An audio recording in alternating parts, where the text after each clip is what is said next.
blind.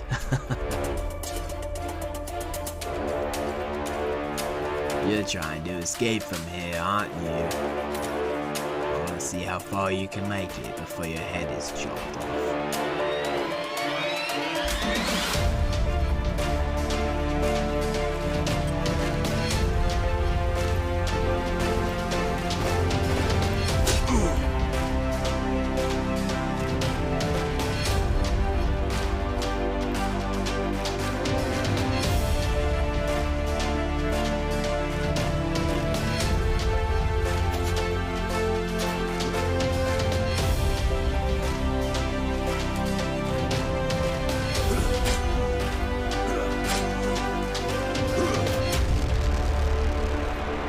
Good luck not getting killed.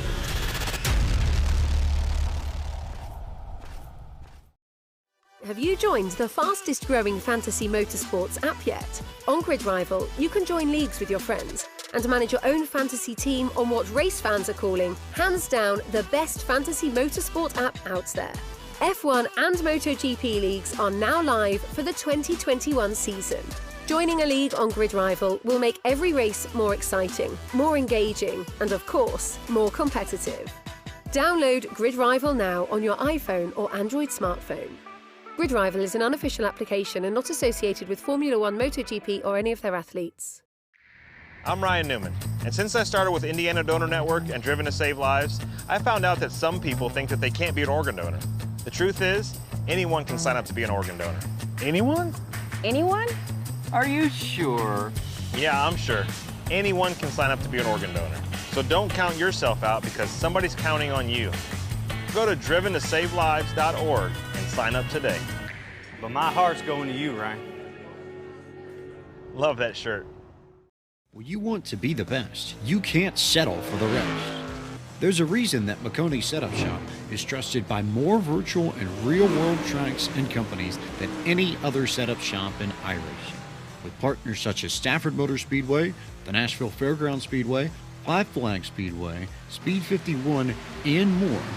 When you want something done right, you go to the experts at Makoni Setup Shop. With setups available for most series on both asphalt and dirt, built by a team of professional builders consisting of some of the top talents on the service, Makoni Setup Shop LLC has what you need to hit the track with confidence. Head over to MakoniSetupShop.com and learn why Makoni Setup Shop is the official setup shop of Richmond Raceway Esports and is partnered with some of the largest names in virtual and real racing. And remember, at Makoni Setup Shop, there are setups, but your victories. If there's one thing every car guy hates, it's cleaning the garage. Do you want to take most of the time and hassle out of that job? Then call Zone Garage of Eastern Pennsylvania and New Jersey. Agnes and her crew will have your garage, shop, basement, or even your porch looking great all the time. With unique patterns and designs, plus the ability to incorporate your logo or any artwork, your space will never have looked better. Installation is done in 1 day, guaranteed, and Zone Garage offers a 20-year warranty on the top coat. Their coatings are durable, anti-slipped, and impact resistant. Give them a call at 570-856-6067. That's 570-856-6067 for Zone Garage of Eastern Pennsylvania and New Jersey.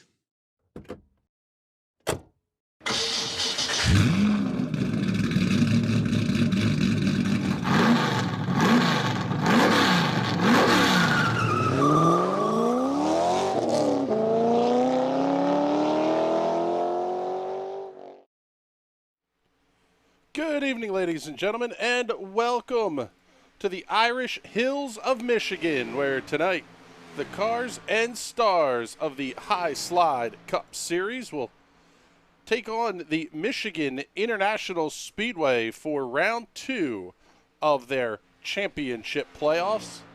My name is Chris Graham with the National Racing Network, and it is a pleasure to have you joining us here, as always, joined in the booth by James Watson and Patrick Bird. And James, 1 week ago, we got to see Nicholas Lockard put on a clinic in fuel saving. And something tells me we may see something similar here this evening at Michigan. Oh, 100%. Michigan is just one of those interesting tracks that always seems to lead itself to fuel mileage races and wacky strategy. If we thought all the mental gymnastics we were having to do last week trying to figure out what on earth everyone was going to be doing, it's going to be 10 times worse tonight. Yeah, and Patrick, something else that's going to come into play here, most of the field has just finished watching the NASCAR Cup Series race from New Hampshire. I don't know that anybody has done a full fuel run. Obviously, they've done some sims during the week in practice and all, but some of these drivers may be flying blind here as we go through this race this evening.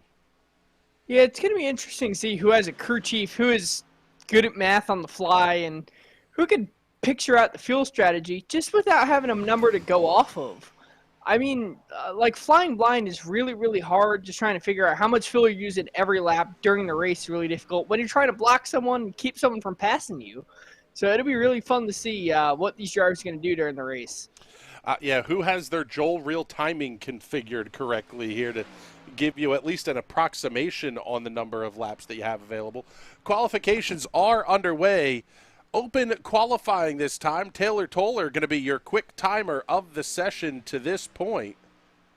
Show you the best lap times up here on the screen. 38.860 seconds, the quick time for Toller. Darrell Rector, Art Greco, Donnell Williams, and Alan Martin will make up your top 5 so far here in qualifications. Nicholas Lockard, one of those drivers, as we mentioned, who will not be in tonight's race. Wouldn't be surprised to see a couple of other drivers not make the show as well here. Check in the comments. Donnell Williams saying hello to the family here. Shout out to my family in town for the reunion. Well, welcome, Keys family. In Cleveland in the house. Liam Jackson checking in. Love the vids. Thank you very much, sir. We appreciate it. Thank you for tuning in here with us on a Sunday evening. And this is open qualifying, so you can get yourself tucked up, run just about as many laps as you want to run here. At least that's what it looks like. Alan Martin's already turned almost 8 laps here in qualifications as we look at the 4 of Wendell Elliott.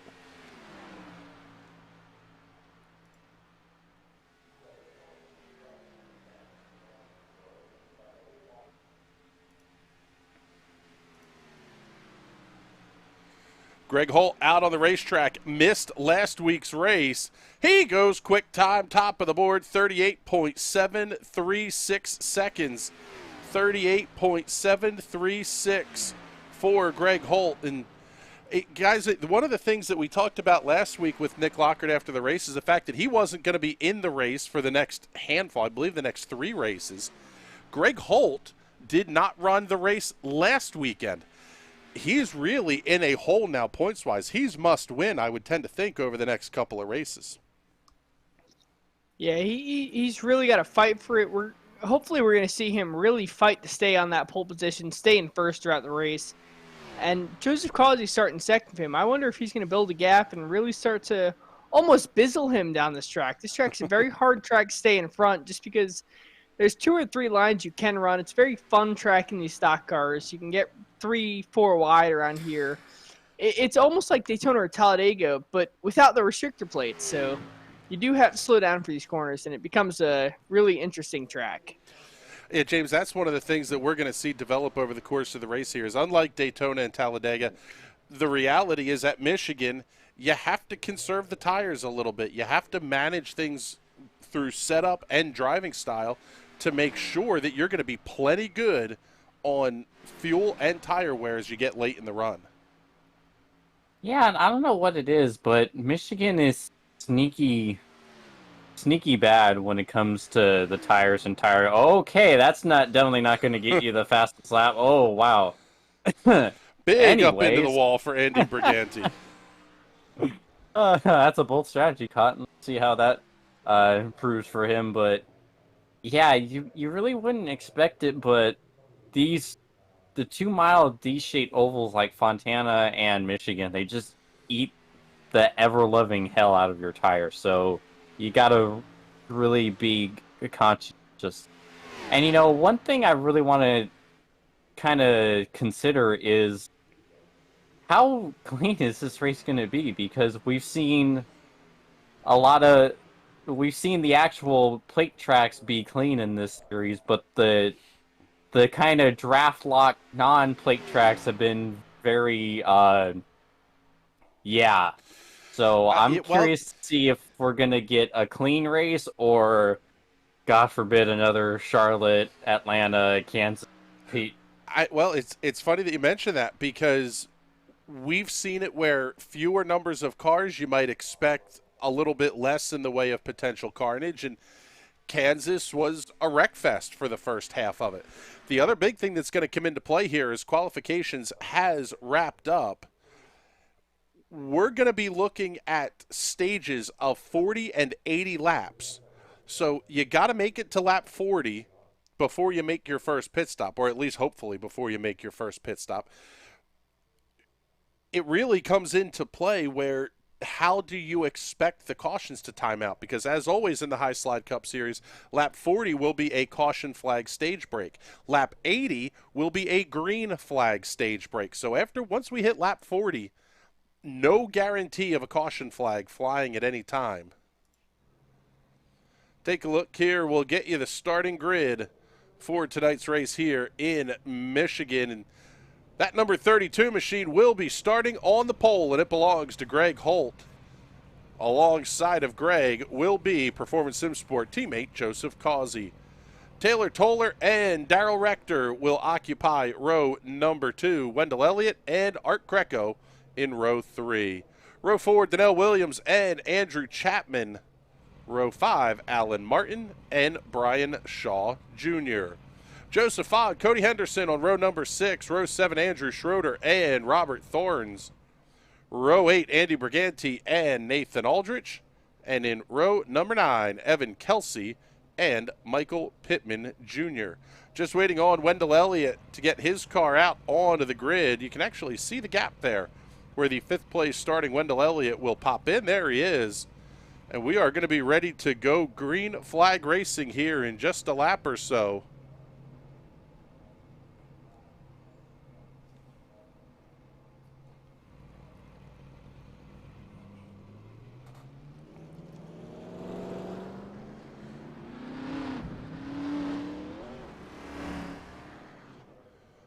There's a look at Greg Holt, who will be your pole sitter here. Greg has been absolutely phenomenal in this series. When he's in the race, he's got a pretty good shot of winning it. Except for this season, Greg has been caught out in more junk than you can imagine. A name that I'm kind of surprised not to see in the race tonight is Christian Converse. And those two guys, if they haven't had bad luck, they wouldn't have any luck at all. What's your thought process here, guys, on if you're one of those drivers who may be towards the back of the playoff grid, this really is a golden opportunity to lock yourself into the round of 8. Yeah, it's really a win and you're in kind of scenario. I mean, it's a very easy track to pass. There's a lot of room here to work with. So I expect to see some of those drivers start to fight their way to the top, try and stay in top, and try and go get themselves a win tonight, make themselves in the round of 8, and hopefully make themselves progress further into the round of 4 and win this championship. Yeah, it's all about getting yourself in contention to at least have a shot at the championship anyway. Cody Henderson going to be second in points. Joseph Causey, Rob Pendleton, Greg Holt, Wendell Elliott, Jordan Probst, Christian Converse, Donnell Williams, Alan Martin, Nathan Aldrich, and Mark McCurdy are the 12 drivers who are in the playoffs at this point. Field is off of turn number 4. Green flag is going to go in the air this time by. Green flag is out. We're underway here at Michigan.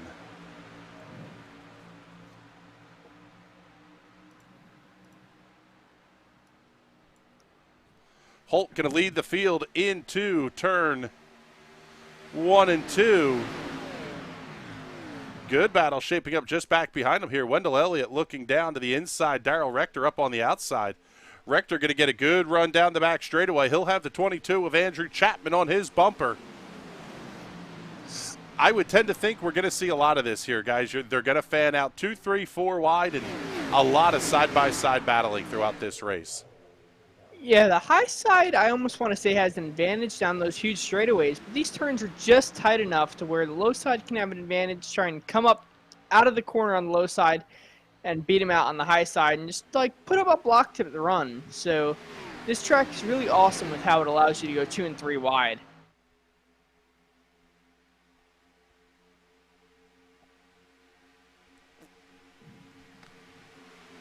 Taylor Toller holding on to the race lead here over Greg Holt. Going to be Wendell Elliott, Andrew Chapman, 2, 3, and 4, just back behind him. Going to see several good battles here. Pick up Cody Henderson down on the inside, that red and white machine, the number 710, battling with Nathan Aldrich. Aldrich comes around, clears him to the outside. Big move by Chapman up to the inside. He's diving down inside of Wendell Elliott. He wants a piece of third position. We'll see if he's going to clear him off the corner. Elliott's going to get that big toe down the back straightaway.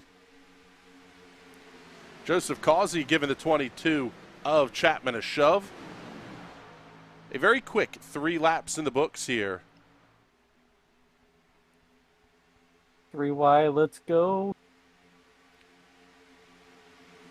I tell you, they're just happy to let the Rook just kind of play the fool and burn up his fuel, because it's a great advantage for everyone else to just stick behind him, and because he's allowing them to just sit back and save fuel while he's completely burning what he's got up. I mean, James, what are you talking about here in terms of throttle play? Are you at half throttle or 3/4? Kind of how much fuel can you actually save in the big draft like that? Probably for someone like Greg, you're probably going to be about 3/4 throttle. For guys farther in the pack like Causey and Nathan Aldridge, you're going to be able to be like half throttle and still keep pace. You know, it's a huge advantage. Well, okay, that got hairy. Oh, big save for the 710 of Cody Henderson. I still have to get used to Cody's new car. I'm so used to the plain Jane black Cornhusker car. That's right, big red. Battle here for the second position. Darrell Rector coming around the outside of Greg Holt. He's going to claim second. Yeah, not to take anything away from Taylor Toller, but there's no way he's pulling away that much from Greg Holt of all people. They are just sitting back and saving fuel right now. Happy to let the Rook hang out and dry. Patrick, I would imagine this becomes one of those where, yes, you want to be back in the pack a little bit potentially, but at the same time, you can't get yourself run over either. I was going to say, one of my best races in the NASCAR iRacing series came at this track. I ended up finishing 3rd, but it's such a fuel mileage track that you can save just enough here and there. You can make a move and then kind of sit back, save fuel. It's easy to block a draft here. And being such a big track, it's almost Daytona or Talladega, but it's similar to Auto Club to where it's build a run, pass a car, sit back, to where you can really just save half a lap of fuel just on the run. You can run at half throttle and still stay at pace almost. It's really hard to be the leader here. You almost don't want to be the leader here just because of how much fuel you're going to burn versus being in the draft. I mean, we're still 18 cars deep in this main pack. There hasn't really been a huge separation. A little bit of a gap now back to Joseph Causey, but it's only about a half second from 6th place running Nathan Aldridge back to 7th place running Joseph Causey. We're going to continue to battle for the lead here. Rector Toller, Brian Shaw with a great run in that number 81 early on. Shaw up to the 2nd position. Chapman, Greg Holt, all in that bunch. They'll start to sort themselves out. But then as soon as you get to the corners, everybody kind of fans back out, and it seems like that's where the pack's really able to catch back in quick.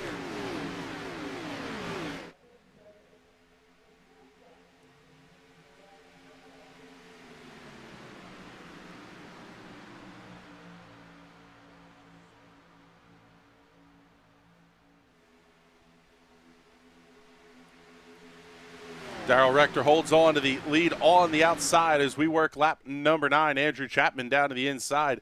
One thing I'm noticing about these cars, they are already very, very twitchy off of turn number 2. We're seeing a little bit off of turn 4 as well. And lap times are pretty significantly slower here, at least for some of these cars, from what they ran as their best lap of the race to this point. So the tire wear definitely coming into play as well early on here. Yeah. Go on, James.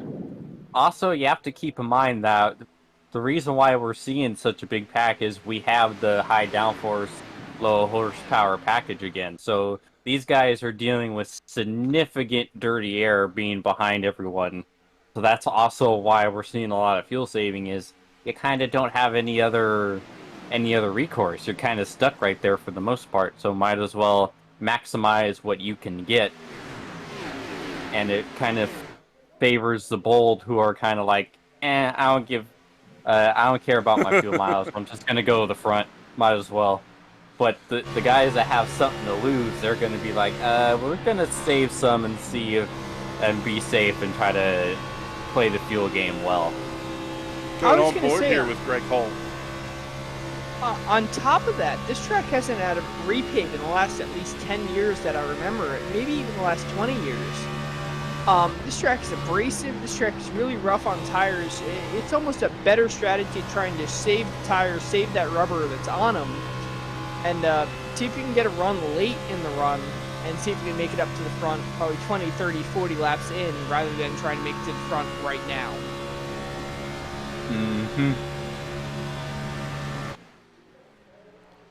Holt now going to look to the inside of Aldrich in that battle for the 3rd position. They're side by side for the race lead with Darrell Rector and Brian Shaw. I'll tell you what here, guys. We're seeing the pattern that has played out several times this season in the High Slide Cup Series races. That is no early cautions, and we saw this a week ago. No early cautions, and then all hell seemed to break loose as we got down to about 25 or 30 to go. We found out after the race last week that's because there were no quick repairs. I wonder if that's not a similar situation this time as well. Yeah, I think they kind of permanently did away with the fast repairs after the Charlotte debacle, so we're going to see everyone being on their absolute best behavior for all the way out to the end.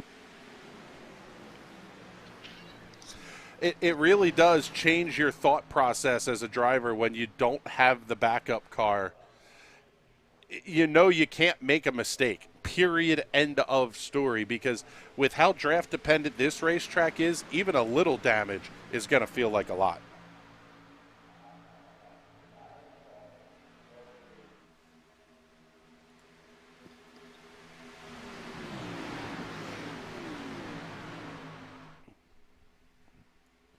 Working lap number 14 here, getting close to the halfway point in stage number 1.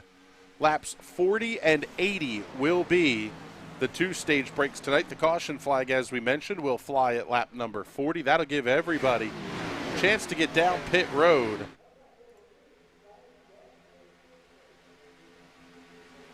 Yeah, we see some big moves come from the middle of the pack. I mean, I saw a couple blocks earlier on, which I think it's too early to be blocking really, really hard, but these guys are still fighting really, really hard. Like, you see Joseph Causey trying to split the middle 3 wide and trying to block both runs trying to come on him. This is a really, really interesting track with how they're just fighting around here. Every time you think things have settled down, somebody makes the big dive into turn number 3.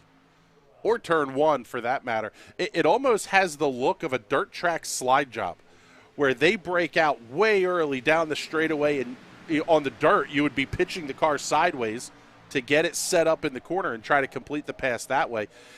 In the Cup cars, they're just holding the bottom line.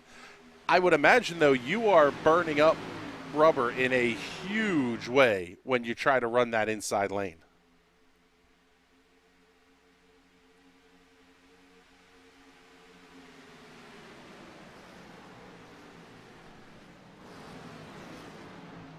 Greg Holt once again looking to the inside of Brian Shaw's number 81. Causey almost got sucked up into the 81. He had to tuck back out of line. Holt now going to try to get to the inside of Darrell Rector to turn number 1. Thinks better of it, stays in line.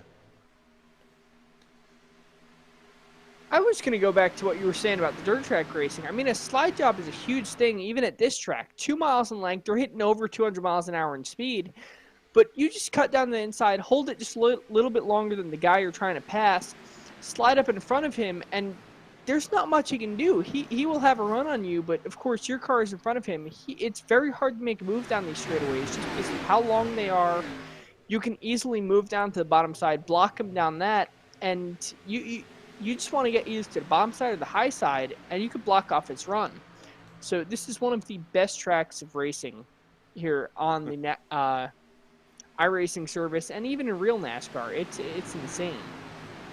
Yeah, heck, all we need to do is just look at today's race at New Hampshire. We saw a lot of slide jobs, and heck, I even saw Verstappen pull a bit of a slide job on Hamilton going into Brooklands before the incident occurred. Our buddy Chad Irvine is checking in the comments saying, I want to see a crash. Can you pass that alone? I'm assuming he means along. I'll tell you what, stay tuned, because with the win and you're in format, especially here in this round of 8 where some drivers have missed races, this is a prime opportunity for a guy like Greg Holt, who's in a big points hole right now, to dig himself out with one black and white checkered flag. As opposed to one green and white checkered flag. Well, those help too, and you can't forget that, because you do have the stage points plus the playoff point that comes along with a stage win. I would not be shocked to see things heat up here in another 20 laps. As we put lap number 20 on the board, it'll be the halfway point of stage number 1 next time by the start-finish line. Darrell Rector holding on to the race lead. Good battle back behind him just a little bit. Going to be Andrew Chapman on the outside. The 81 of Brian Shaw down to the inside. We're starting to see that higher lane move higher and higher up the racetrack. I would imagine by the end of this thing, we're probably talking about a Kyle Larson, Harry Gant line all the way up there by the fence.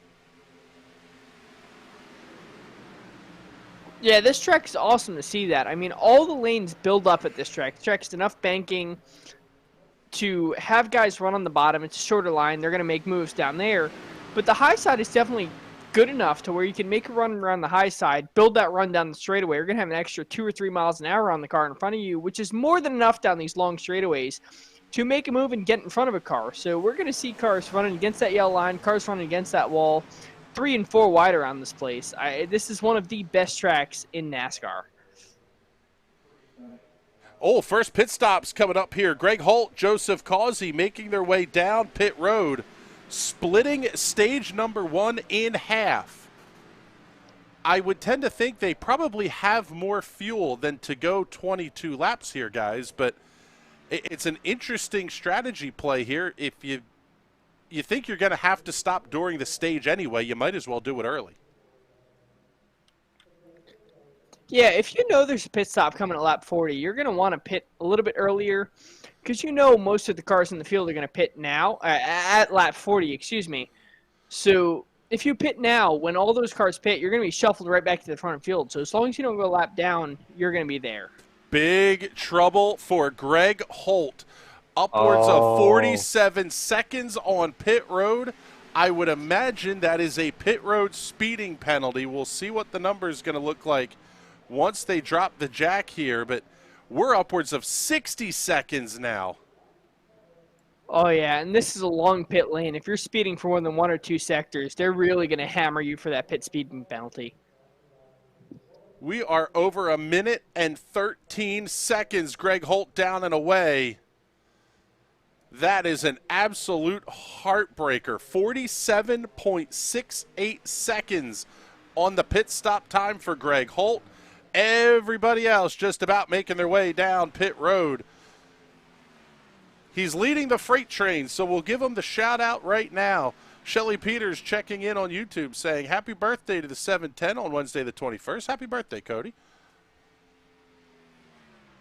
That is about the biggest way for Greg Holt to really take himself out of contention here. He's looking at being 2 full laps down here by the time this cycle of pit stops is over, potentially. Yeah, it's going to be real heartbreaking to try and make himself build time from. I mean, if he's the only car lap down when this caution comes out, he will get the lucky dog, but if you're 2 laps down or more, it's going to be very hard to make it back up that lead lap and try and fight for a win. Here is race leader Andrew Chapman working around to the outside. Top 4 cars have not yet stopped. Andrew Chapman, Donnell Williams, Andy Briganti, Mike Pittman Jr. Art Greco is in his pit box, but he's on pit lane, I should say. Just now hits his box. Joseph Causey, Wendell Elliott, Alan Martin, all sub 10-second pit stops. I would imagine those are probably fuel-only stops. Not a lot of benefit to taking only 2 tires here on the iRacing platform. The 710 of Cody Henderson is going to come around and unlap himself. Go ahead, Patrick. I was going to say, the only time it's worth it to take 2 tires here on iRacing is when there's a couple laps to go in the race. You can take 2 tires, try and make your way up the field from the guys that are taking 4, and hopefully secure yourself a top 5 position. But it's very hard to get a win with 2 tires because the car just gets extremely loose when you do that. We'll keep our eye out here on Andrew Chapman, Donnell Williams, and Andy Briganti. See when they're going to come down pit road. It'll be this time for Chapman, the Virginia Tech colors. The Hokie making his way down the pit lane. Donnell Williams also going to come in, as is Andy Briganti. That's going to basically reset the field here completely after everybody has made their first pit stops of the race.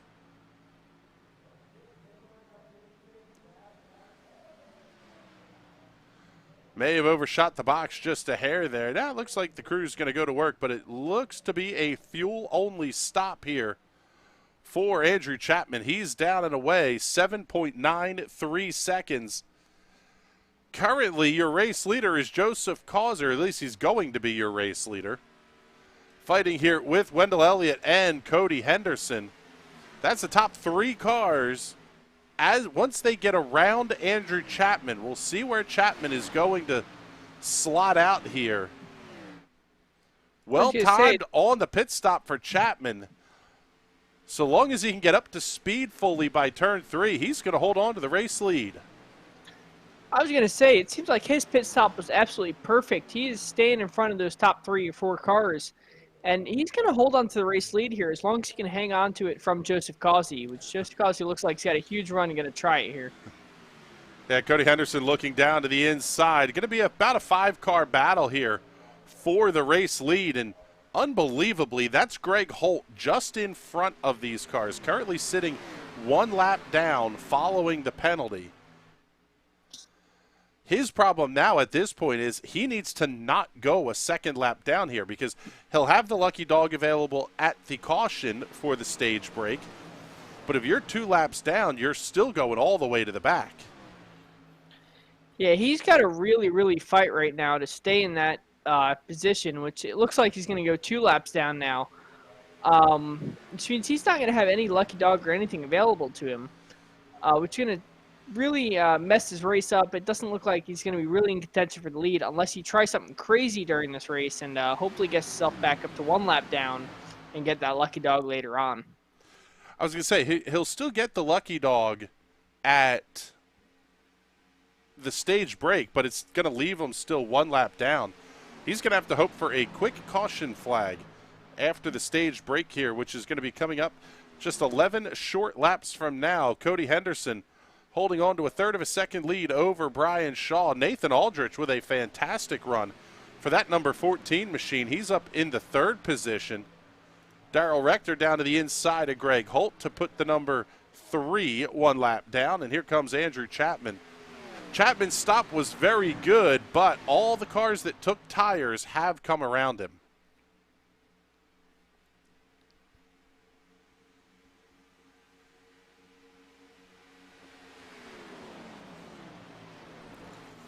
slide back in the pack here, pick up a good battle, raging down the back straightaway. Going to be Joseph Fogg, Taylor Toller, Andy Briganti.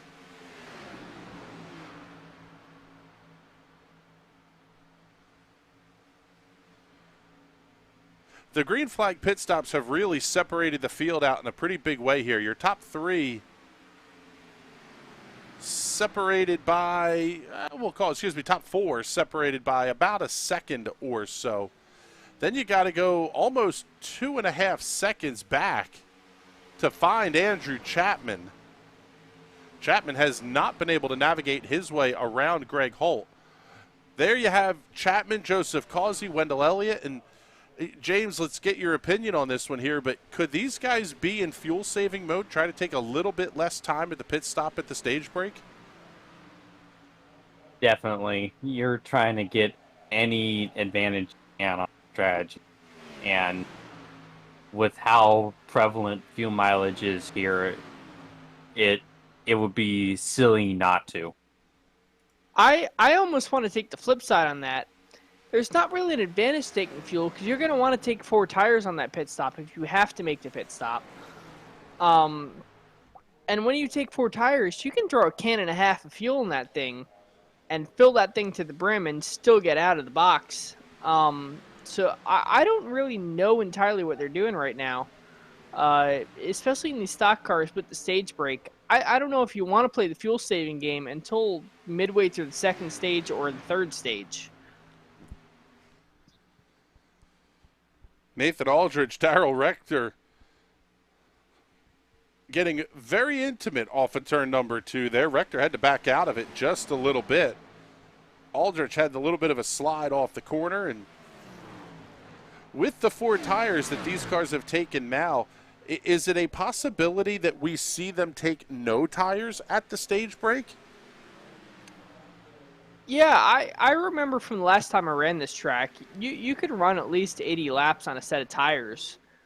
Now, that was about 2 years ago, a couple seasons ago, but this track hasn't changed much since then. So I don't really think that tires going to be a huge issue here. I think fuel's going to be more of your issue here, so it's definitely a possible strategy to take no tires on this pit stop, just throw some fuel in it and go. It'll be interesting to watch how it all plays out here, because we're also seeing a pretty wide disparity in terms of where your pit out position would be based on the pit lane time. Everything from 38.5 seconds for Joseph Causey, Andrew Chapman, Wendell Elliott for total time on pit lane. But they were the cars that did not take tires this last time. You're talking anywhere from 43 to 46 seconds for the full stop here when you come down pit road. So that'll be something to keep an eye on here as the race runs its course as well.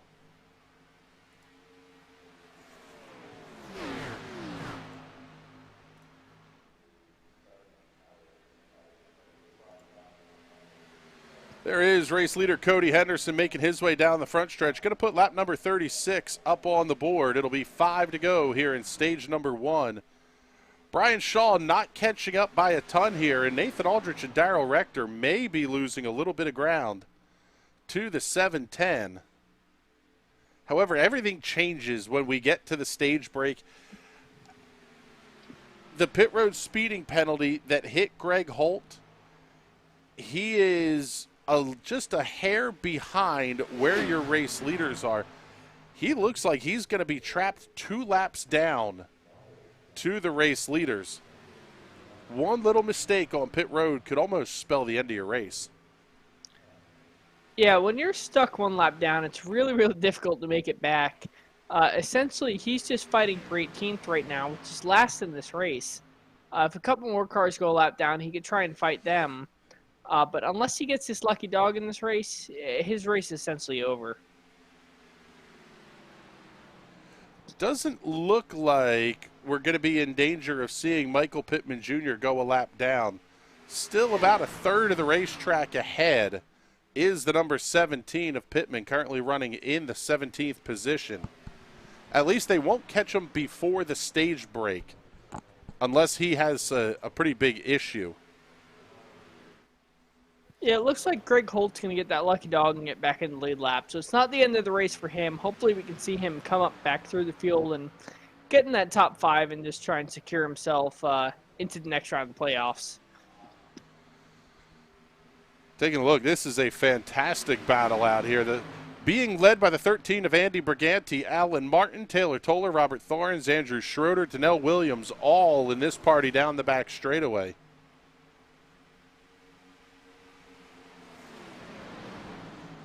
Two to go in stage number 1 for race leader Cody Henderson. He'll pick up 10 stage points plus the playoff point that will stay with him for the rest of the season.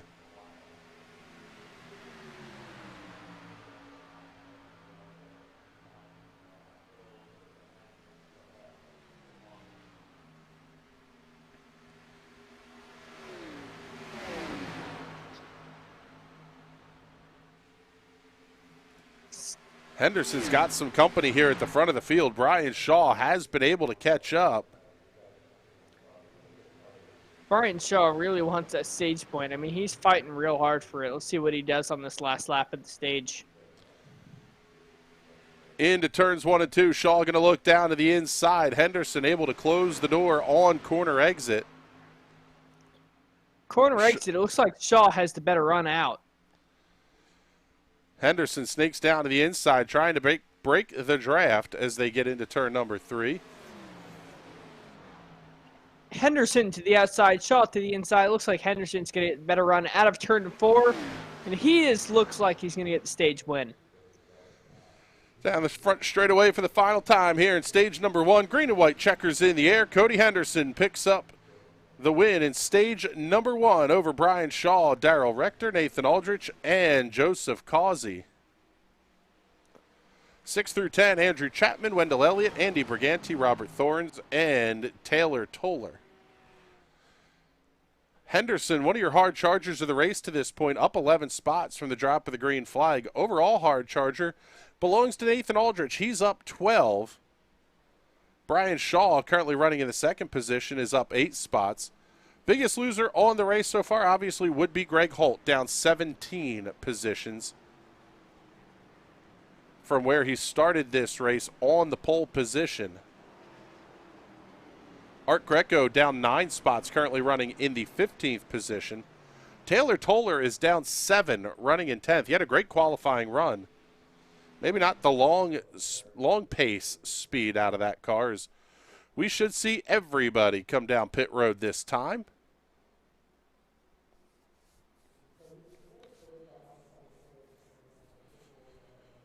Greg Holt will have the opportunity to pit next time by, and he will be your lucky dog. About a best case scenario if you're Greg Holt here, because not only is he going to get a chance to stop as one of the lap down cars, but he's also going to be the lucky dog. So he'll get to cycle around, come back to the head of the field. Cody Henderson down and away, 8.45 seconds on the stop for Henderson. Joseph Causey, well, he's sliding back here just a little bit. Nathan Aldrich going to be second in the race off pit road. Robert Thorns with a short stop, 7.55 seconds. He will come off in the 3rd position. 4th to Andy Briganti. 5th will belong to Darrell Rector.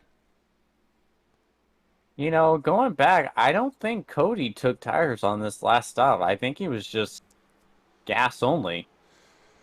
Looks like that's what we're seeing here out of the top 4. 8.45 seconds for Sunoco Racing Fuel for Cody Henderson. Nathan Aldrich, 8.17 seconds. 7.5 seconds each for Robert Thorns and Andy Briganti. First car to take tires appears to be the 51 of Darrell Rector. Time of the stop for him, 15.10 seconds. We can show you the time on the pit stops here. Looks like Nathan Aldrich going to be coming in. Now we're starting to see the strategy game just a little bit here. Nathan Aldrich, Andrew Chapman, Joseph Causey, Wendell Elliott. The long and short here is if you came down pit road the first time that it was open for you, it will stay open until you hit, I believe, the 2 to green, either 2 to green or 1 to green. Correct. You can keep coming down and topping the car up with fuel. You're not going to be in the pits very long, but this is the strategy play that we're starting to see here. Yes, sir. And we've seen plenty of fuel mileage races over the years.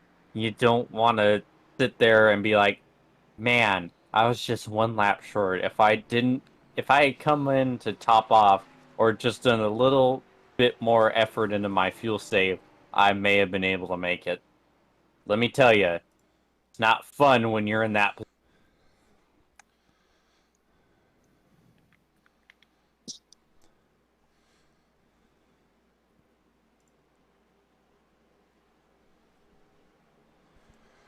So field is doubled up. We're going to get ready to go back to green flag racing. Lap number 44 will go into the scorebooks. When the field takes the green, Cody Henderson, Robert Thorns on the front row. Andy Briganti, Darrell Rector on row number 2. Brian Shaw, Taylor Toller on row 3. Art Greco, Donnell Williams on the 4th row. Alan Martin, Mike Pittman Jr. on row number 5. Row 6, Joseph Fogg and Andrew Schroeder. Nathan Aldrich, Joe Causey on row 7. Row 8, Andrew Chapman and Wendell Elliott. Evan Kelsey, Greg Holt will round out the field. Everybody back on the lead lap as green flags in the air. We're underway once again here at Michigan. Cody Henderson with a huge jump off that green flag. Yeah, he wastes no time. Definitely got out there in a hurry. Skunked Robert Thorns just a little bit, but did he get too much of a gap here? Oh, big hit down the back straightaway. What in the world? Whoa, huge hit for Andrew Chapman. That car still bouncing and tumbling.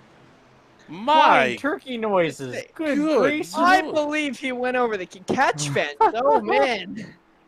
That was a big hit for him. Caution flag is out. Get you the Hot Shoe Racewear instant replay. Oh, he got some help, and he got drilled into the catch fence. Holy cow.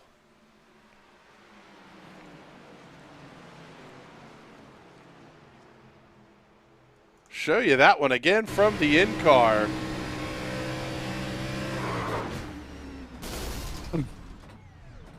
Yeah, it was definitely no fault of his own. He was just stuck there on the high side and ended up getting turned around and bounced around the front, the back straightaway. I hope he's not in VR. Yeah, that's enough to make you nauseous. I wonder if Greg might have been the one he got into, because I see. Yes, thank you, Wags. Because the only car at the back right now is Greg Holt, and whoever got into him has major damage too. Their car is turned into a modified. It may have been Andrew Schroeder, it looks like. Yeah. Holt was there's actually Greg way in the back there. There's a look at Schroeder's machine here. Becoming a modified may not be the end of the world. We saw at Charlotte earlier this season that you can still run pretty competitive laps at a modified. So I'm wondering if he could sustain the draft, run some good laps, and get himself a top 10 or maybe a top 15 and just get good points for this race. So working lap number 46, and, well, no surprise here. Joseph Causey, Wendell Elliott, Greg Holt, Andrew Schroeder, Nathan Aldrich, Evan Kelsey, all on the pit lane. Schroeder, well, looks like he's down and away, and I think they have the quick repair available here because the backup car rolls out, Schroeder down and away in 11.48 seconds, and that car no longer looks like a modified at the front end, so I believe they do have a quick repair available to them. Yeah, it looks like he took the backup car. He's going to continue running on in this race, but he's going to be stuck at the back there. It's going to be tough to fight his way up to the front. You know, it's an easy track to pass. I think he can still make it back up there. Yeah, really, for everyone except for Andrew Chapman, who is still waiting on the tow back into the pit area. Everybody else is still on the lead lap here, including Greg Holt, who's back there now in the 14th position and on the lead lap. Let's see here. We didn't get to talk to him under the stage break caution flag. Let's see if we can get a quick word here with Cody Henderson. And Cody, congratulations on your win there in stage number 1. And that 710 machine looks pretty darn quick tonight. Hey, I appreciate that. Got to thank the new sponsors, Breakers Candies, for taking us on board, giving us some actual sponsorship. No more free rides. Super quick Chevy here, and we're feeling pretty good. See if we can hold off these boys with those fresh tires. I was going to say, that's probably the strategy game at this point now. Seems like Causey, Holt, Kelsey, Schroeder, they're all on the stop every chance they get and save fuel here. What are you thinking out at the front? Let's run her down a little bit. Let's go for the long haul. That's what I'm thinking. We only got, what do we got? 2 sets of tires left? Yeah, 2 sets of tires left. So we're going to have to play this out right. All right, Cody. Good luck to you the rest of the way here as Field's gotten the 1-to-go signal, and they're making their way down the back straightaway.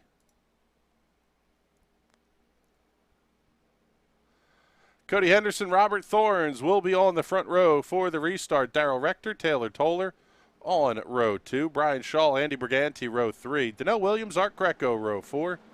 Alan Martin and Mike Pittman will make up the 5th row. And I tell you what here, guys, we haven't done one of these yet tonight. For the restart, we'll give you fans at home a chance here to crank it up. Field making their way through turns 3 and 4. Pace car is going to duck in. Get the surround sound ready, folks. This one's all yours.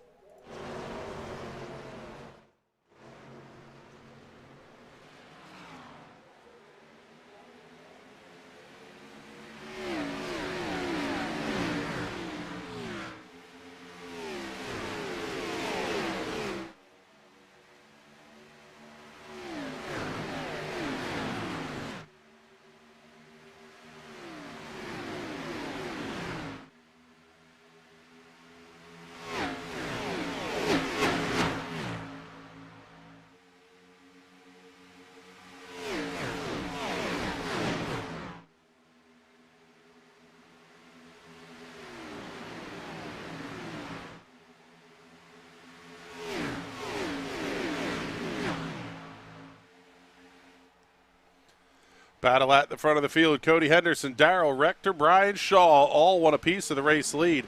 Top 5 single file. Then it's a hornet's nest starting to form up back behind them. Alan Martin, Andy Briganti, Art Greco, Donnell Williams, Joseph Causey. Couple cars into the outside wall. Caution flag is out. Trouble, again for Andrew Chapman. Looks like Joseph Fogg may be in the middle of that one as well. Caution flag number 3 on the race here. Get you the Hot Shoe Racewear instant replay. Andrew Schroeder may have had a piece of this one. He did. Hard hits into the outside retaining wall for Andrew Chapman and Joseph Fogg. You wonder if that might not have been a little bit of net code here. See if we can slow this one down. Andrew violence.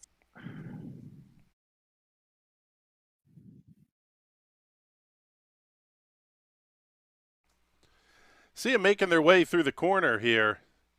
They're basically going to square up right to us as the contact gets made here. It almost looks like that 47 car just pushed up into the 22 and sent them up in the outside wall. That was a huge hit for Chapman. That car absolutely junked once again at the front end.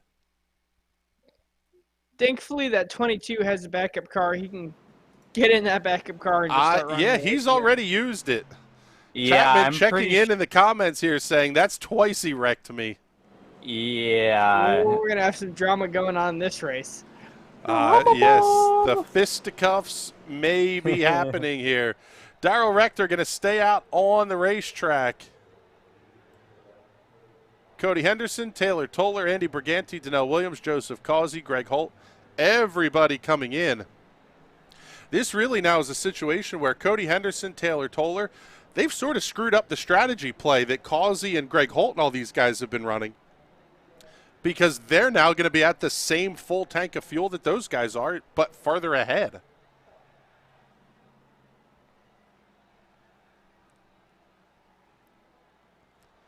Alan Martin going to win the race off of pit road. He'll be followed by Taylor Toller, Greg Holt, Joseph Causey, Wendell Elliott, Donnell Williams, Nathan Aldrich, Cody Henderson.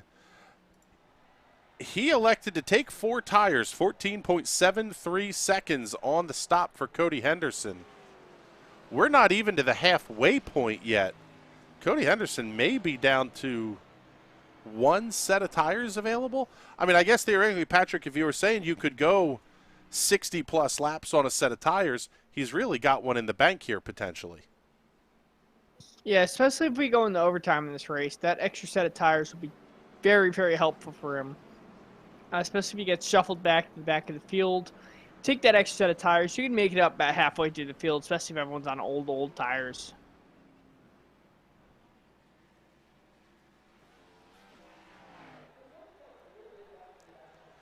See if we can get a quick word in here with Brian Shaw, currently running in the 2nd position. And Brian, we don't get to talk to you all that often, so we'll chat you up now. That number 81 machine looks pretty darn good out there.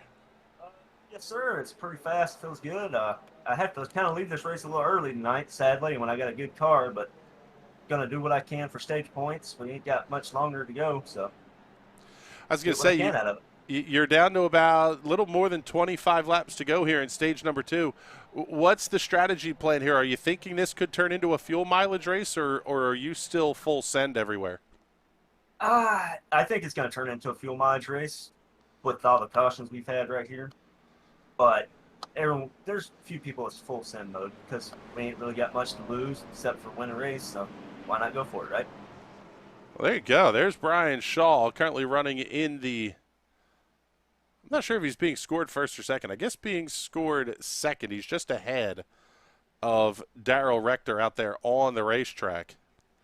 It'll be Brian Shaw, Darrell Rector on row number 1, Robert Thorns, Art Greco on row 2, Andrew Schroeder, Taylor Toller on row 3. Well, now we see Alan Martin sliding back up into his position. So field's getting ready to go back to green flag racing here, lap number 52.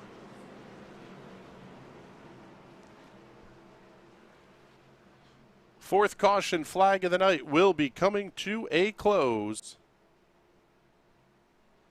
See who's going to win the drag race to turn number 1. Art Greco holding back a little bit here.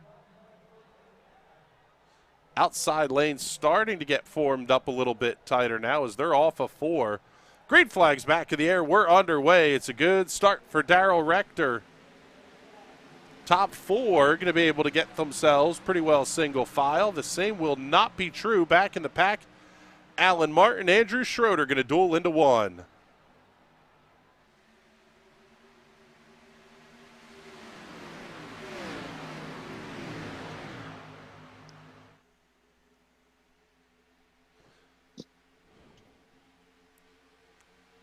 Joseph Causey, Wendell Elliott having a peek down to the inside, getting around Taylor Toller. We've got to fight for the race lead as well.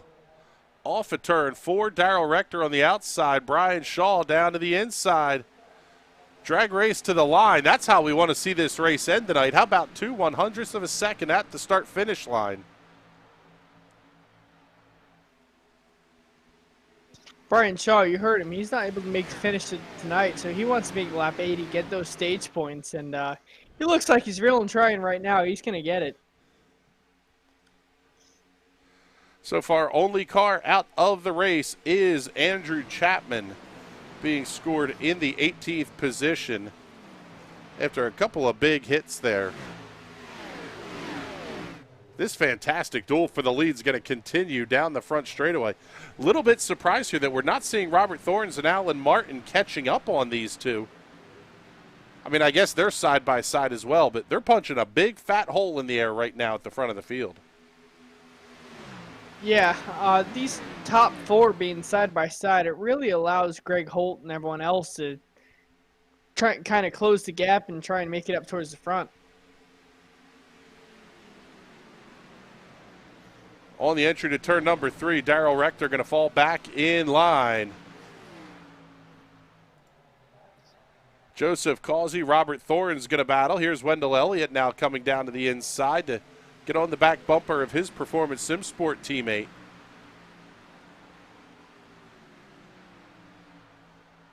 Yeah, I wonder if Rector is just going to kind of sit behind him because they're all, him and Shaw are in the same Discord VC. So you have to figure that he probably already knows that Shaw has to go for the end of the race. So you wonder if it would be in his best interest to just sit and try to save fuel and not burn up his tires trying to get the lead when he knows he's going to get the lead anyways when Shaw leaves the race. Top 6 cars, all single file. Sliding back just a little bit here, picking up the fight between Donnell Williams and Taylor Toller. That's the fight for the 8th position. In fact, just about everybody in the field now running single file. Cody Henderson, after the 4-tire pit stop, not gaining as much ground as you might have thought here. Currently holding on to the 10th position. Now, Henderson had gotten up to the front through some of the pit strategy because as everybody else was coming into the pits, he stayed out on the racetrack.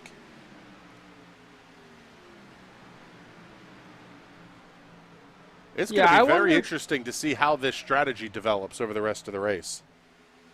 Yeah, I wonder if his tires are starting to let go, and he's going to start slotting back in the field. But Darrell Rector's still pitting on lap 41, same as Brian Shaw. I mean, both their tires are going to start to have to go, and Greg Holt is in prime position to start passing them.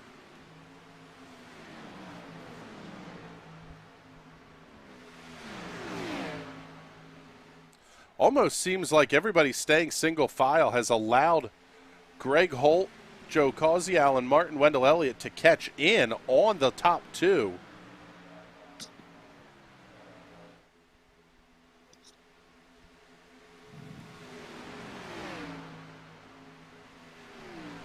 Wendell Elliott and Alan Martin, they were side by side through 1 and 2. Elliott able to complete the pass.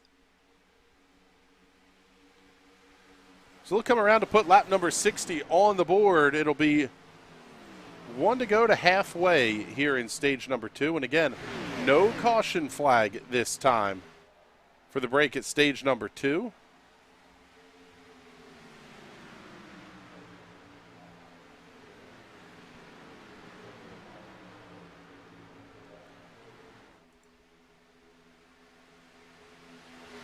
Darrell Rector up and around on the outside.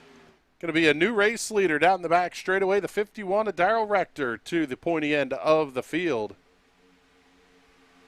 Alan Martin able to come around Wendell Elliott here at the back of that chain. Shaw looks back down to the inside in 3.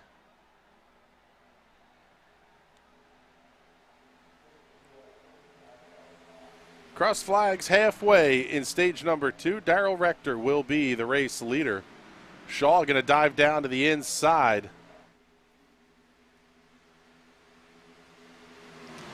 Shaw is really trying to stay side by side. He just wants to make lap 80. You see Greg Holt just sitting back there watching the show. He's waiting for something to happen. Going on board here with Greg Holt.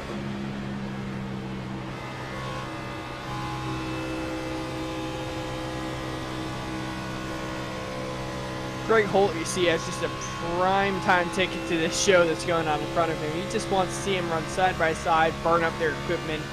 And later in the race, he's just going to fly by him and take that race lead. As he looks down to the inside. Big dive down to the inside. Holt way inside of Darrell Rector. That was a little bit more than a show my nose I'm here. Cue the dive bomber sound effects. Holt falls back in line, but Rector and Shaw will continue to battle side by side. I was going to say, he really tried it down there. I mean, he's looking to where that position is, where that grip is, just trying to make it around those two. He's sick of watching them. He wants to be them. Taking a look here.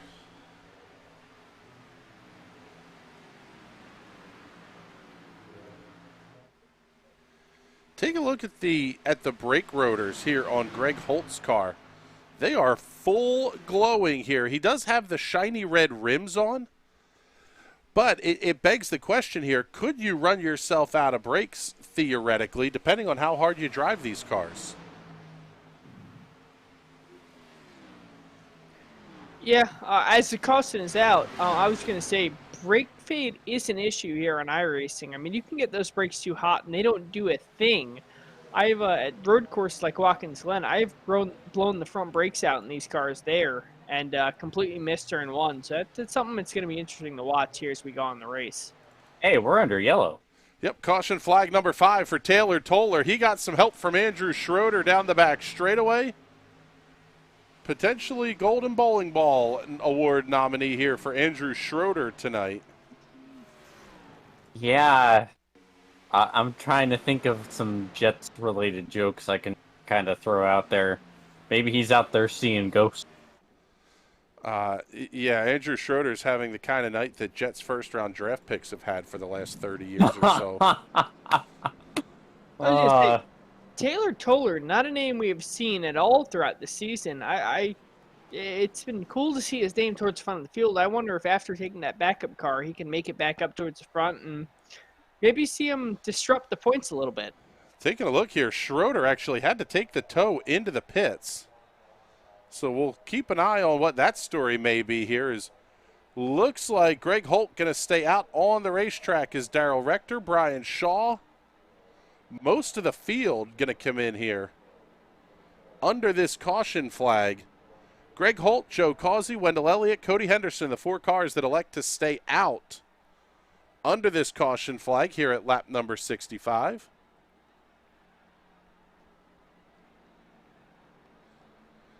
Just past the halfway point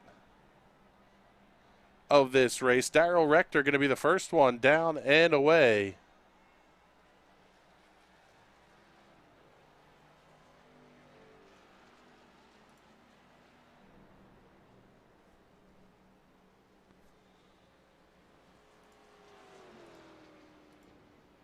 Holt, Causey, Elliott, and Henderson all staying out. I wonder how that's going to work out for them on this restart.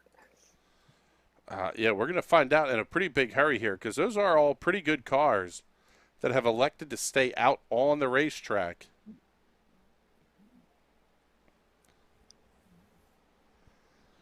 Now we'll keep an eye here. Does Darrell Rector come in to top off the fuel tank?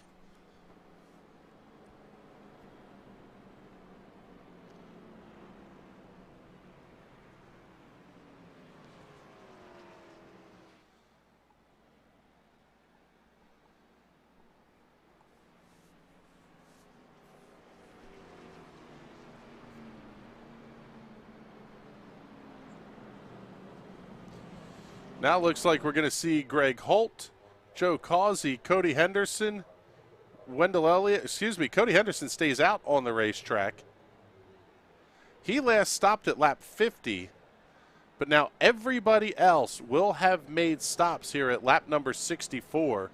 I would tend to think you're probably good to go to make it on one more stop from here.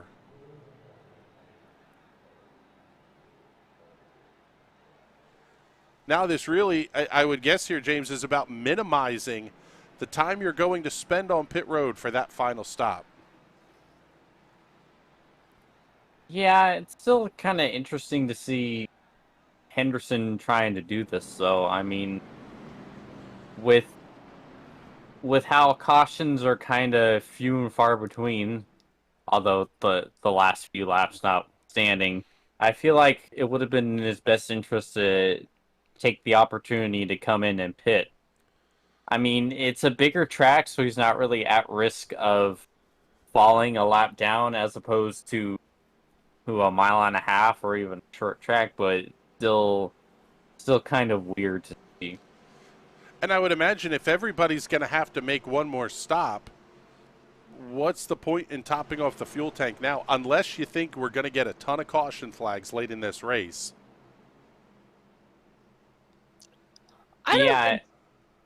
Go on, Pat. I was going to say, I don't think so. Michigan's one of those tracks you see a lot of green flag runs just because of how big the track is, how wide the track is. There's not a lot of space here for cars to really get into each other, so unless it's single car spin, you're not going to see people get into each other.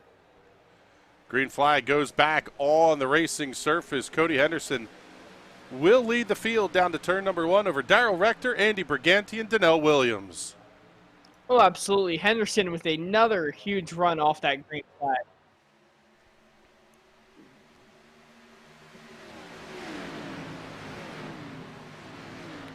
Good run so far for that 82 machine of Donnell Williams. Haven't talked about him a ton this evening. He's up 2 spots, up 1 spot now from the drop of the green flag, but that 82 machine has been pretty consistent over the course of the night. And I guess that's really what you're looking for at a place like Michigan, is as smooth and consistent as you possibly can be. Yeah, this track is definitely a rhythm track. Just hit your marks, run around it, and you'll do pretty good. But at the opposite end of that, like you really got to block off those drafts. It races like they done on Talladega, but a lot more flat out. I mean, this track's like a plate track without the plates. They're hitting well over 200 miles an hour here, so it's really interesting to see how they run. Looks like Andy Briganti may have bounced it off the outside safer barrier off at turn number 2. We'll see if that car has any damage to it. Yeah, this is the last place you want to hit the wall at. The side force of the aerodynamic is so sensitive that just slightest brush is going to absolutely kill your car. Yeah, this track you're running so fast, any little hit of aero is going to hurt you. This track races like a mile and a half, but it's fast as super speedway. You're making so much downforce around here that any little dip or bump, it's just going to slow you down. Daryl Rector coming around Andy Briganti off of turn number 2. He's going to claim the 5th position. Side-by-side battle between Robert Thorns and Cody Henderson.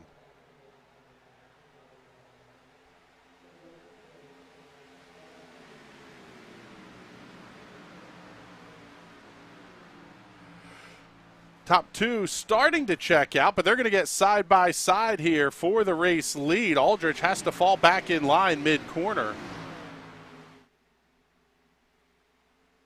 I would imagine a coordinated pair could probably get themselves a pretty decent breakaway. Doesn't look like that's what we're seeing out of these 2 cars, though, here at the front. Yeah, bump drafting on the straightaways here is huge because you go from going 210 miles an hour like everyone is to going 220. That's an extra 10 miles an hour down the straightaway, which is a huge, huge advantage.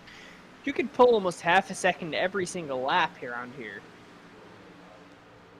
Aldrich down to the inside, almost like he's trying to get a little bit of air to the front of that machine because he tucks right back in line behind Shaw, and they are opening up a little bit of a gap here to Robert Thorns in 3rd. How about Taylor Toller with a fantastic recovery drive after the incident just a handful of laps ago, the contact with Andrew Schroeder. Toller back up to the 4th position. He's one of those guys that when we talked to Garrett Velzy a few weeks ago, that Taylor he's a rookie in the series, but most certainly not a rookie on iRacing. And the kid's pretty darn good. I was going to say, Toller obviously out of the playoffs this season, this being, I think, his first or second race. But next season, I'd expect to see him towards the front and trying to run for that championship position next season. I mean, he really, really, really good driver. Andy Briganti's got a little bit of a hornet's nest forming up behind him here, down to the 05 of Alan Martin to the inside. Martin trying to go 2 for 1 through 3 and 4, and he'll get the job done. A little bit of contact with the outside wall for the 05-6 of Joseph Fogg. Getting down towards the end here is stage number 2.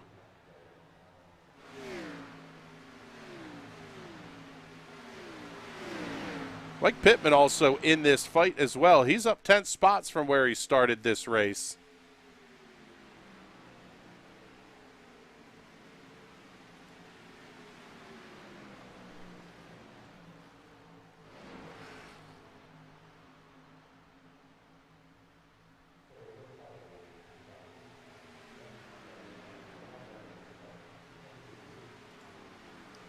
Fight for the race lead is a good one into turn number 1. Brian Shaw to the outside.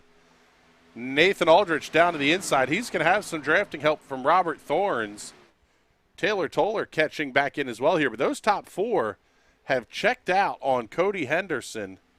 You almost wonder if that's not a little bit of fuel saving here out of Henderson. Trying to stretch that to a very specific number. Yeah, I was just about to suggest that.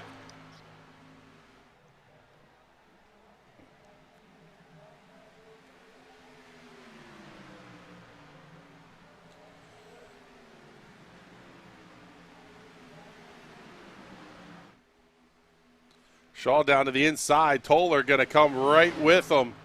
Toller almost slid up the racetrack and into Robert Thorns. Had to back out just a little bit. Contact down the back straightaway. Shaw, I don't know that he was ready for the bump draft there from Robert Thorns, but looks like the back end of that car is still pointed on the straight and narrow. Yeah, it wasn't a hard bump draft, but it doesn't take much around here to get you a little loose and lift those back tires off the ground.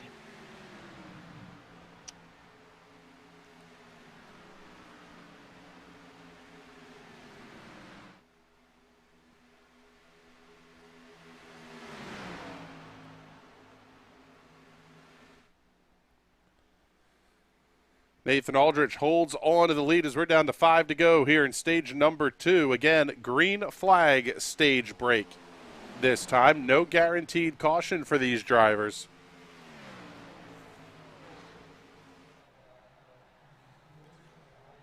There's Toller up on the Harry Gant line through 3 and 4.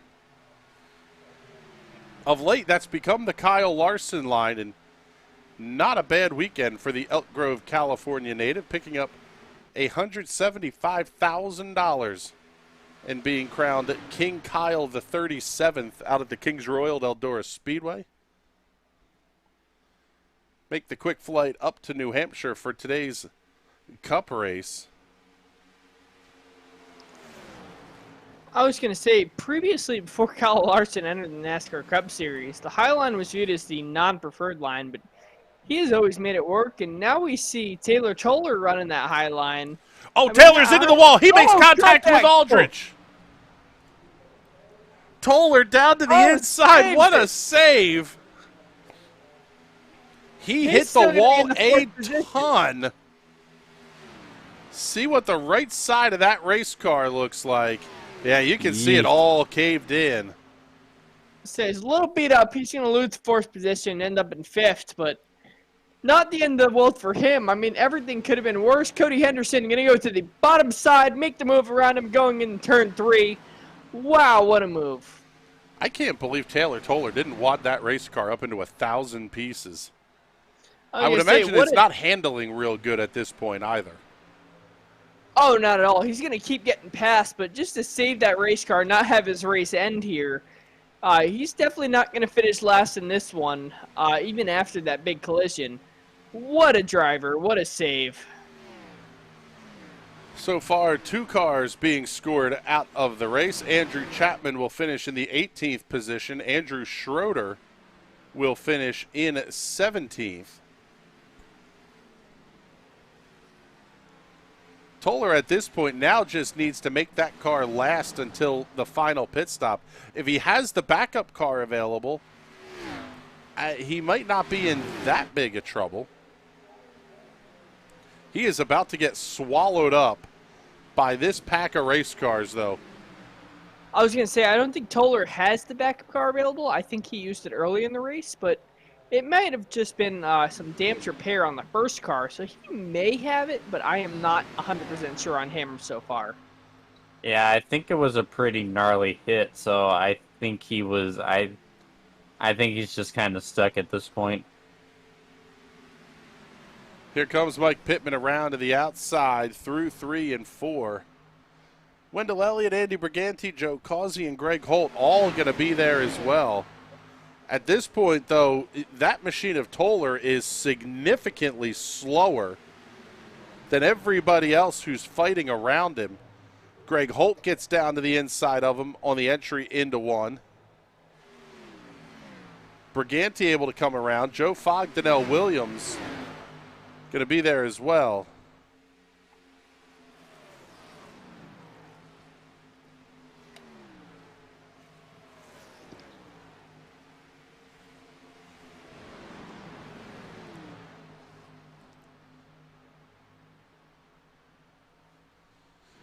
Keeping an eye here on Cody Henderson. Oh, well, there you go. I was going to say, he's got to come to the pits sooner or later. Here it is at lap number 82. Here's the interesting thing, guys. He stopped at lap number 50. So you can go about 32 laps or so is what it looks like on a fuel stint. These cars are going to have to stop one more time here because we're right about 38 or so laps to go. But if there's another caution, they might be able to save enough under that caution to make it to the end. It's going to be very, very close for those cars, but they might be able to do it. We'll see how the strategy play is going to work out here for Cody Henderson, currently being scored a lap down in the 15th position as Brian Shaw and Robert Thorns have checked out from Nathan Aldrich. Doesn't look like too much damage on the car of Aldrich after the contact. Well, I say that and the right front's all banged up. That's the car that made contact with Taylor Toller. Toller is in the pits, and he's upwards of 50 seconds in pit time here. So long repair bill for Taylor Toller to have to pay off. Darrell Rector now in the pit area. Show you the number 51 as he makes his way down pit road.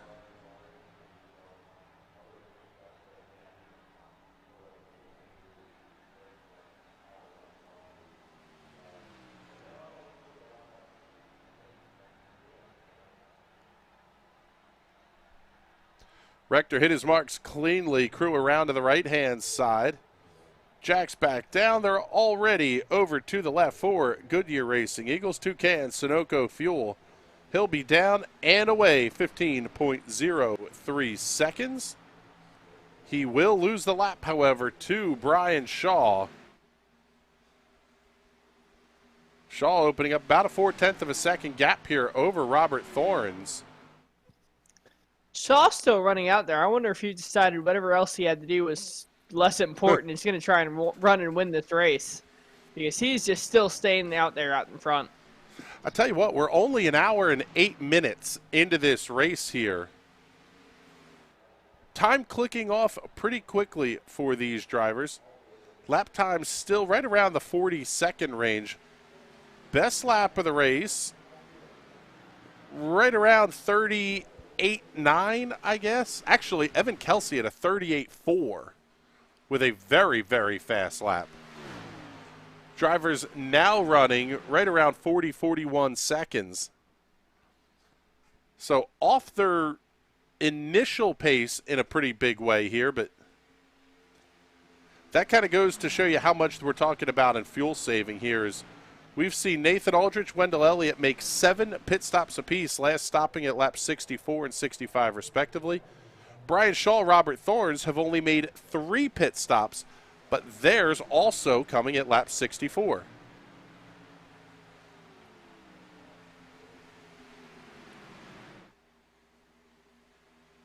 Hey, Brian Shaw making that Kyle Larson line run really, really well.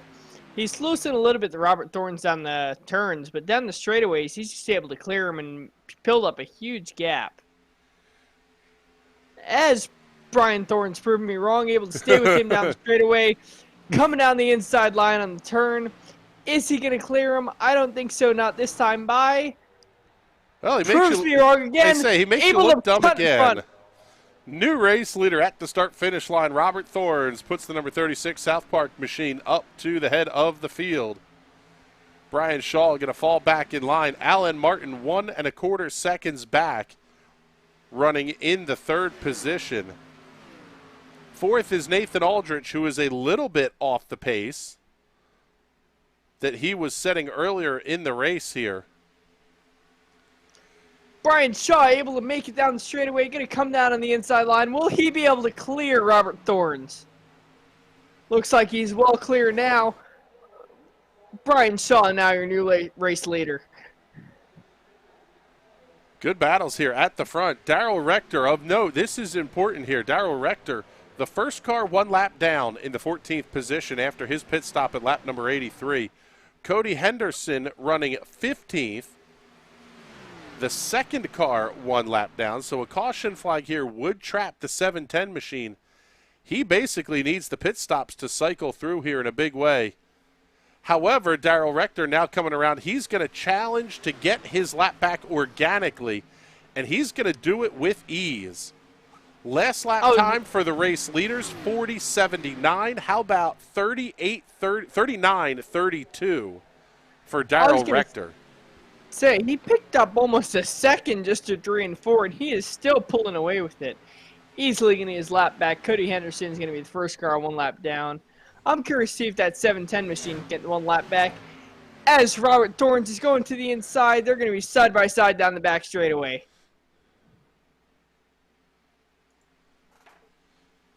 They'll keep this good fight up.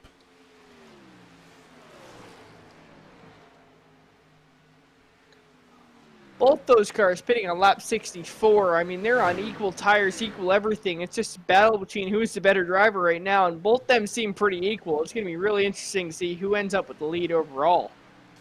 Here's the bigger one, though, guys. Nathan Aldrich, after the contact, falling into the grips of Wendell Elliott. The gap is about 6 seconds. Is that Performance Sim Sport team, Wendell Elliott, Joe Causey, Greg Holt, all lined up back to back to back? Could this be a big fuel-saving effort by these drivers? You can see the pack of cars they have behind them. I would tend to think, I'm not a very cerebral driver on the iRacing platform.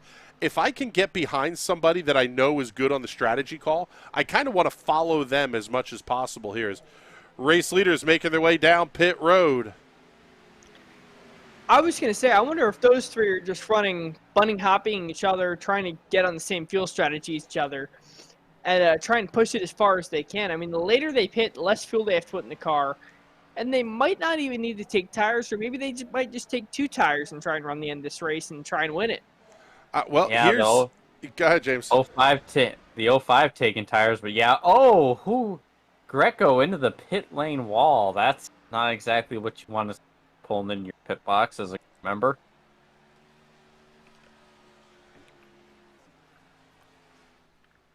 Seeing Brian Shaw back on the racetrack, and he's not going to be too far from going a lap down here. Call it about a third of a lap or so. Darrell Rector will come around. That is a battle for position. Now we're waiting to see when Wendell Elliott, Joe Causey, Greg Holt, Mike Pittman, when do those cars make their final stops? Here at lap number 93, we are very, very close to being able to make it on fuel from here. I would say some of those cars that haven't pit in a long, long time, if they pit now, they can make it to the end if you want to try and make that short pit strategy work. My only thing is if there's a caution that comes out late in the race, those cars that haven't pit, with that caution, they might be able to make it to the end. So it's kind of a flip strategy right there where it's a huge risk to take, but huge reward if it ends up working. Here's Mike Pittman hitting his marks in the Valvoline number 17. Cruz coming around to the right-hand side, already down and to the left. So it'll be 4 Goodyear Racing Eagles, 2 cans Sunoco fuel here for Mike Pittman. Just about everybody else in this series of pit stops as well. 15.92 seconds the time on the stop. Here comes Wendell Elliott, Joe Causey, Greg Holt, your top 3 making their way in. Darrell Rector could assume the lead. He's just at the midpoint of the back straightaway.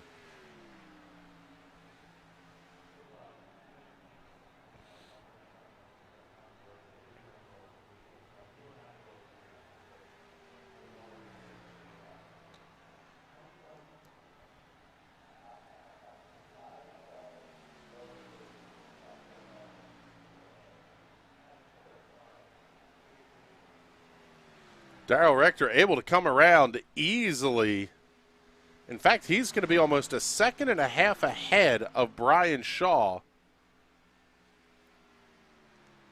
The one driver who's really caught out in this deal, Cody Henderson, currently running in the 13th position. He stopped at lap number 81, and I don't believe he'll be able to make it the rest of the way on fuel. Same is true for Darrell Rector, who is your race leader. Trouble on the racetrack for Evan Kelsey. Get you a Hot Shoe Racewear instant replay here. He's just running through the grass. He'll be all right. He's going to pull it down to the inside, though, and take the tow back into the pit area. So here's the live look at Darrell Rector.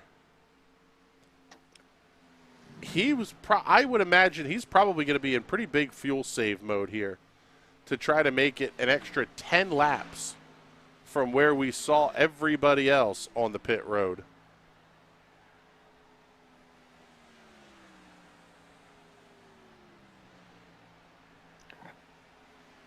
I was going to say, Evan Kelsey not locked into the playoffs. I wonder if he just decided just wasn't worth it for him to continue going after that. I mean, if you're not fighting for race wins, then what's the point after you're out of the playoffs? If he's not fighting for points, then might as well let it go. Yeah, and I mean, I'm really surprised here. The number of drivers that are in the playoff grid that are not in the race this evening. Mark McCurdy is not in this race. Christian Converse, Jordan Probst, Rob Pendleton. You're talking 4 drivers that are now going to be potentially outside looking in with one race to go. Yeah, those guys are going to be a win in your in scenario for the next race. And the next race being Vegas, I mean, that's a very, very hard track. It's a very, very slidey track. I mean, those guys are really going to be fighting for it, trying to get up to the front and trying to win this race in Vegas. So it's going to be a really tough race for those guys. Let's run you back through the field here. Darrell Rector is your race leader. He last stopped at lap number 83, so a little bit questionable on if the 51 will be able to make it to the end of this race on fuel. Up 3 spots from the drop of the green flag here in one of the Locker.it entries. Currently running the second position is the 81 of Brian Shaw. He stopped at lap number 91, should be good to go here. At least that's what we think anyway, based on the number of about 30 laps or so on fuel. Just behind him, Alan Martin in the 05, up 6 spots from the drop of the green flag. That Landshark Chevrolet Camaro, very consistent, in fact, quietly good here this evening. We'll see what Alan Martin's going to do over the rest of this race here. Starting to make up some ground on Brian Shaw. A little bit further back, Robert Thorns and Nathan Aldrich. Your 2 hard chargers of the race. Thorns up 10 spots. Aldrich up 11. Looks like Aldrich was able to get the damage repaired under his final pit stop. He may have had the backup car available. Running back in the 6th position is Greg Holt, the Performance Sim Sport cars. Greg Holt, Joseph Causey, Wendell Elliott, Art Greco with them as well. They stopped at lap number 94, so they should, in theory, be even better on fuel to get to the end of this race. However, not seeing a ton of pace out of those cars, at least trying to get caught up to the race leaders. Yeah, Darrell Rector is going to need to pay here soon. There's Wendell. Oh, go ahead. I was going to say, by lap 110, I expect to see Darrell Rector needing to take that pit stop and just come in. Art Greco running in the 9th position, down 3 spots from where he qualified the Monster Energy number 72. Running back in the 10th position, rounding out our look back through the top 10, is Andy Briganti. In fact, he's got Donnell Williams right there as well. Lamborghini sponsorship on the number 13 Chevrolet Camaro. Donnell Williams just back behind him in that number 82 machine. So we'll run through the lead lap cars here anyway. Michael Pittman Jr. in the Valvoline number 17, up 6 spots from where he started the race. That is mostly through attrition. Cody Henderson running all by his lonesome. Back there in the 13th position and about a half a track or so from going a lap down. So Henderson will have to make another pit stop here as he last stopped at lap number 81. Joseph Fogg, Taylor Toller, still on the racetrack. Evan Kelsey, Andrew Schroeder, and Andrew Chapman are all out of the race. Here is the effective battle for the race lead as we anticipate the pit stop coming from Darrell Rector. Alan Martin, Robert Thorns going to be bumper to bumper, or well, we'll say a car length and a half or so as they get into turn number 3.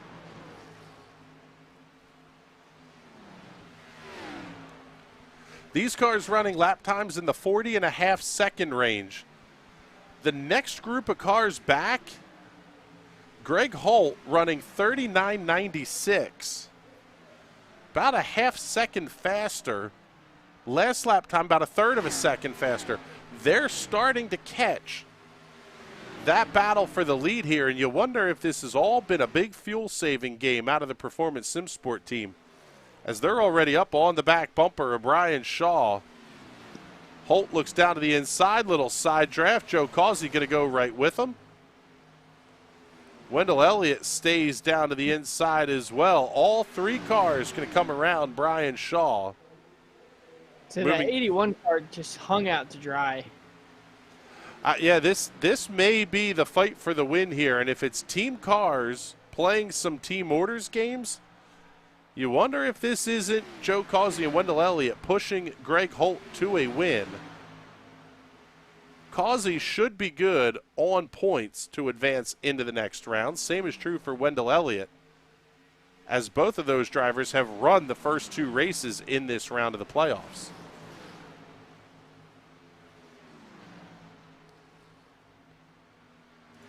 Here's your answer. Cody Henderson on pit road.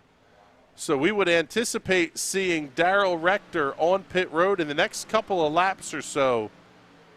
8 3/4 seconds time on the stop for Cody Henderson. No tires. He will come out in the 13th position, 1 lap down to race leader Darrell Rector.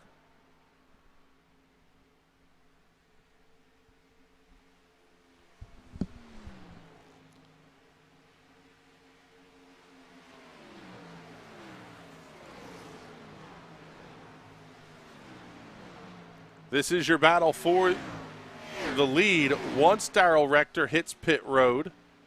Robert Thorns, Nathan Aldrich holding on to positions 2 and 3. Greg Holt catching in a hurry, though. It was 2 seconds a lap and a half ago, now down inside of 1 second as they make their way through 1 and 2.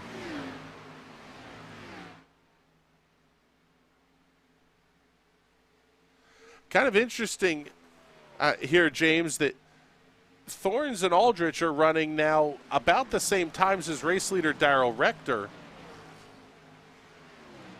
but they're not having to save as much fuel as Rector would, theoretically. Yeah, I'm trying to do the math in my head and see who all is good to go on fuel. I think this is turning into another severe guessing game, and hopefully it doesn't go all to chalk like Dover did, where we thought everyone was going to be running out left and right, and it's like, oh, okay, everyone finished on full fuel. Yeah, they made us look like idiots a week ago at Dover. Greg Holt, Joe Causey, and Wendell Elliott have caught up to the 36 of Robert Thorns and the 14 of Nathan Aldrich. Oh, they're almost making contact. Big bizzle from the 36 of Robert Thorns. Greg Holt not sure where he should be putting that race car. Joe Causey going to try it all the way up on the high side. Thorns able to come up, throw the block.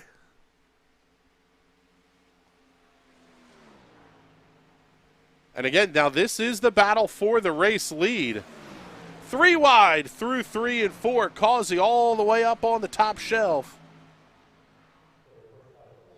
Darrell Rector down onto the pit area. So this is now officially the fight for the race lead. Causey with a big run down the high side.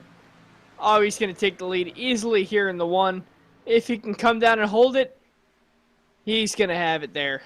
Does he stay up top and bring the teammates along with him? Caution flag is out. My goodness. Caution is on the speedway. Trouble, it looks like, for Brian Shaw. Get you a hot shoe race for instant replay. Oh, yeah, he made pretty big contact with the outside retaining wall. I wonder what set him around to slide in that outside wall. I hope he didn't miss his thing he was supposed to go to now. So this is going to make things interesting here. We are down to 10 laps to go here at the Michigan Speedway, and Joseph Causey will be your race leader. He's going to get caught up. Do any of these cars come in if you have tires available? The worst you're going to restart is anywhere from 8th to 11th, basically the 4th row of the restart here. This race is going to be this finish is going to be absolutely chaotic with how close and how crazy they've been racing themselves on the restarts. With the race on the line, this is going to be absolute chaos. I cannot wait. And it really begs the question of who saved tires to get to this point. We'll see who's going to elect to come down pit road this time. The Performance Sim Sport cars at the front of the field do elect to come in. Couple of cars will stay out. Andy Briganti, Donnell Williams, Mike Pittman will stay out on the racetrack. I would think the caution flag means you're going to be plenty good on fuel, and with the timing of the caution, this could be a 3 to 4 lap shootout here potentially. Yeah, these guys going to be fighting real hard. I wouldn't be surprised if I saw 3 or even 4 wide racing around here. Just trying to get up to the front, and with all these cars pitting, they're all going to be on fresh tires versus the guys to the front. Robert Thoren's going to win the race off a pit road, 6 seconds flat. The time on the stop for the number 36, Nathan Aldrich, 6 3/4 seconds, 8 1/4 for Art Greco. Third car off a pit road. Joe Causey, the first to take tires, 14.18 seconds. Time of the stop for the number 88. Darrell Rector beat Greg Holt off of pit road. 3.87 seconds, the time on the stop for Darrell Rector.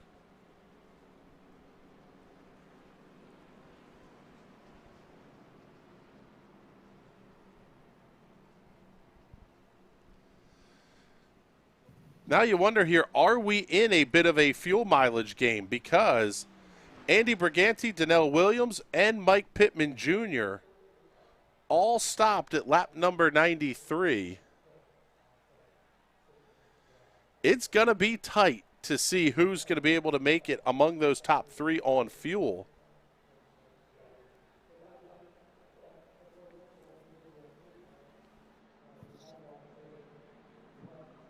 Those guys definitely shutting the car off right now, just trying to save as much fuel as they possibly can.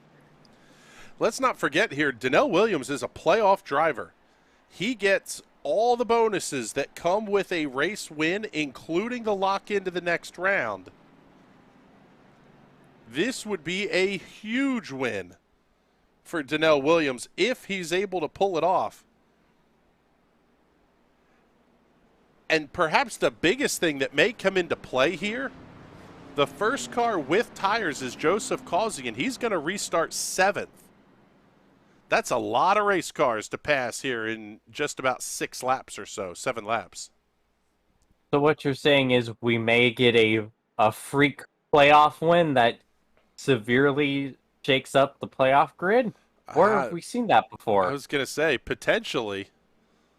That would it would be pretty massive for Donnell Williams to get a win here in the playoffs in the High Slide Cup Series. Good thing there's no lights or lack of lights to cut the race short this time. Field's going to make their way through 3 and 4. Lights are out on the iRacing safety car. We're going to go back to green flag racing with 7 laps to go. Robert Thorne's already on the back bumper of the 82. So we can fully expect to see the big bump draft coming here. Green flag back in the air. We're underway. Great drag race start over the start-finish line. This is going to be a huge pack of cars heading to turn 1. Say, not a huge run going down there. Are going to be 3 wide going into turn 1. Williams up to the outside. Briganti holds on to the race lead. Big shot up the racetrack by Mike Pittman. He blocked 3 lanes at once. He'll hold on to second. Here's Causey down to the inside with Greg Holt on his back bumper. The Performance Sim Sport cars, well, we said it may be an issue to restart 7th. How about 7th to 1st in 1 lap? Joseph Causey will be your race leader at the line. Say, what a run up by Joseph Causey. Just an amazing driver making it up there on the bottom side, running where no one else is running. He is doing awesome this race. Got a lot of help from Greg Holt and Wendell Elliott pushing that car forward.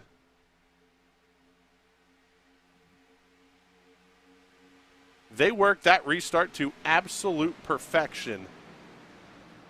Now it may be a matter of the Performance Sim Sport cars settling this amongst themselves. 5 outstretched fingers, 5 laps to go here at Michigan. Joseph Causey will be your race leader. And do we see the team orders come into play here? Late in this race, Greg Holt did not start last week's playoff opener. Second place may be good enough to get him through with a good finish next week. A win would basically will make you an automatic into the round of 8. Causey, Holt, and Elliott, your top 3, and they are pulling away from 4th place Andy Briganti.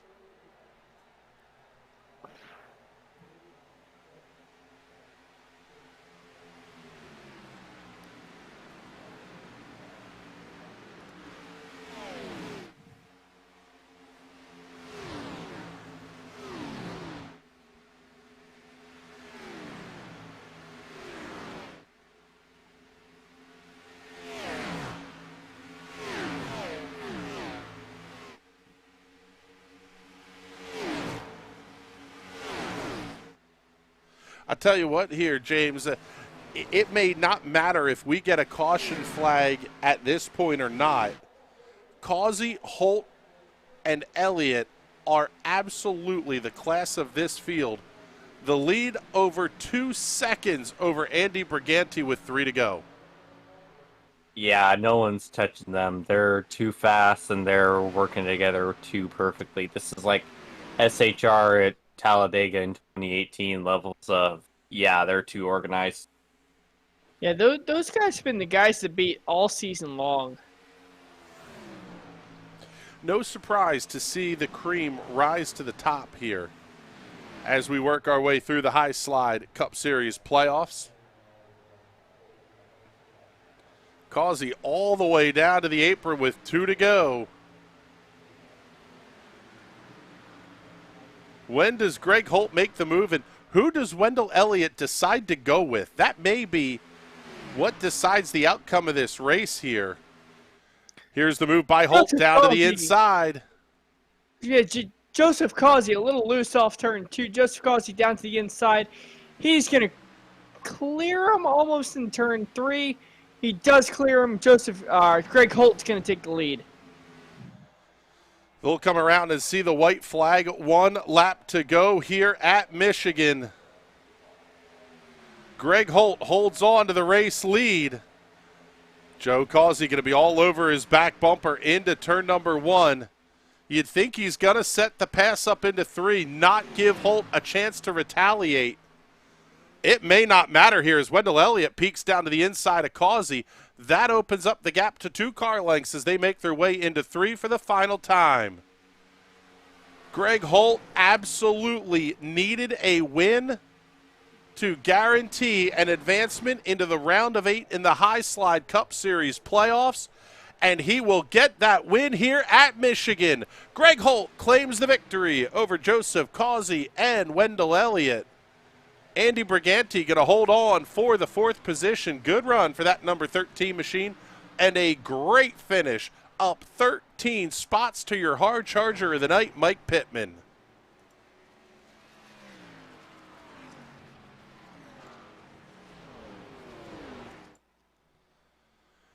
Absolutely fantastic drive out of the Performance Sim Sport cars here at the front of the field this evening.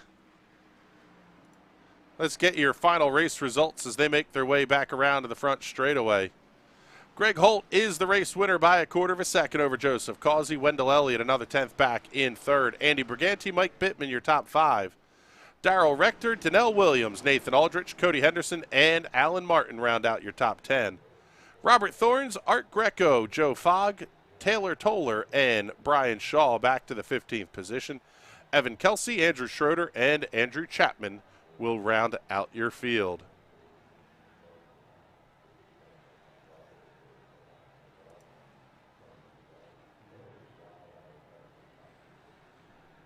Waiting to see the Performance Sim Sport Armada make their way in for the post-race interviews.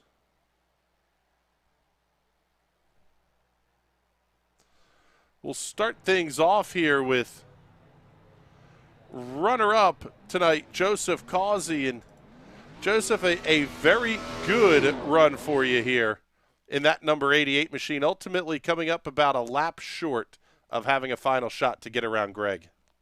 Yeah, it was all a team effort, though. We all worked to get up here, and we saved that set of tires. We all tried to save that set of tires for the ending because I kind of figured everybody didn't save a set. I was going to say was that probably the biggest key to the race, was having that extra rubber available for the late race caution flag? Yeah, I think that was a big part of it. Yeah, we were closing in with on the second set that we took on, but what it made the final nail in the coffin was getting that last set and then just walking away. Well, fantastic run for you tonight here, and a couple of good points-paying finishes should pretty close to lock you into the round of 8. Ultimately, that's the name of the game here, is survive and advance to give yourself a shot at the championship. Oh, yeah, definitely. Couldn't say help without my team. We were all just, if you watched us, we were all just together, just drafting each other. It was definitely impressive. So congratulations on the runner-up finish here tonight, Joe. Who do you want to thank? Thank my team. Thank Garrett for putting on the broadcast, and y'all for putting on the broadcast, and Garrett for being the league owner and stuff, and all the admins in it. All right, there you go. There's Joseph Causey, your runner-up finisher here this evening. We'll talk with third-place finisher Wendell Elliott. And Wendell, you had a great seat there for the battle between Greg and Joseph, but ultimately it sounds like this one may have been a little bit of taking one for the team here late in the race. Yeah, we had a little strategy going there. Was that strategy to get Greg the win to lock him into the next round? Because you and Joe, we were talking to Joe about this, you should be good on points. Yeah, I think that was kind of the plan there to kind of help Greg get locked in. Well, very, very good run for you here tonight. What are you thinking as we get ready to head into Las Vegas next weekend? I really like that track. I might can capitalize there. 2 weeks from now when Pocono comes out, I know I can capitalize there. I like the flat tracks. Well, there you go. There's Wendell Elliott, your third-place finisher here this evening. And let's bring in the man of the hour, your race winner, Greg Holt. And Greg, we talked to Joe and Wendell, and both of those guys said that it wasn't necessarily team orders, but it was definitely a team effort to make sure you'd get locked in. How much pressure does that take off your shoulders now, knowing that you can go to Vegas and you're locked into the round of 8 no matter what happens next weekend? Oh, no, it feels good. We were racing it out for the last 3 laps. We had just decided that once we got 3 to go, we're gonna duel it out, see what happens. We just didn't want to wreck each other. But yeah, it was freaking. That was fun. It feels good. You guys all had the last set of tires available that it seemed like just about everybody else did not have for that late race caution. That had to be just like massively confidence boosting to know you guys were going to have significantly fresher tires, plenty of fuel, and just enough laps that the three of you could get out front and settle it amongst yourselves. Yeah, no, it was good. We didn't even want the caution, though, because we already had taken the lead, and it was the three of us on the newest tires on that would 10 to go. So we were hoping it wasn't going to happen. And the time before that, we were on the oldest tires, and we gained, 5-6 seconds on the leaders after they put some wear on their tires, and it was just the three of us working together. So we felt like we had a pretty good chance no matter what. Hey, I'll say this, between setup, the teamwork, you guys were not separated from each other's bumpers for most of this race. Having that team aspect to this really is the biggest key to your guys' success as a whole group. Oh, absolutely, absolutely. I mean, and it's good you get good drivers that run them with you, so makes a difference. Definitely makes a difference. All right, Greg, well, congratulations on the win and getting yourself locked in to the round of 8 for the High Slide Cup Series playoffs. Who do you want to thank? Thank Garrett for putting the show on, and thank you guys for doing the broadcast, and shout out to everybody at Performance Sim Sport. All right, there you go, Greg. Thank you very much. We appreciate the time here. And, guys, as we go back to the scenic look here around Michigan Speedway, this was a fun one here tonight. A little bit of strategy, a little bit of everything. And ultimately, we saw the three fastest cars on the racetrack by a wide margin out front. Yeah, it was certainly a fascinating end there, to say the least. I thought we were going to see a little bit more action, but yeah, those guys, they just had nothing for them. Yeah, it was an impressive drive, and early on in this race, until we got to the green flag pit stops, Patrick, we really had that little bit of everything. It was bunched up, almost pack racing, and then it settled down into a fantastic run at the finish there for the Performance Sim Sport team, and the best were there for a reason. Yeah, this track races like a very confused track. It doesn't know if it's a 1.5 mile or a super speedway. And we saw the 3-wide racing, the single file racing, and those Performance Sim Sport guys, they played the right strategy. They just got out in front and just took it right at the end and got the checkered flag. So it was awesome to see them do that. Well, that'll wrap up our coverage here tonight for the High Slide Cup Series from the Michigan Speedway. Coming up this week, tomorrow night, the Silver Crown's back in action, and then we follow it up on Tuesday night with the Carolina SimWorks TNT Series down to round 11 of their 12-round championship season. Before that, the sprint cars will kick things off as well. But for everybody here at the National Racing Network, Patrick Byrne, James Watson, all of our producers and fine camera ops as well. My name is Chris Graham. It's been a pleasure to have you with us this evening. We will talk to you all soon. Have a great night, everybody.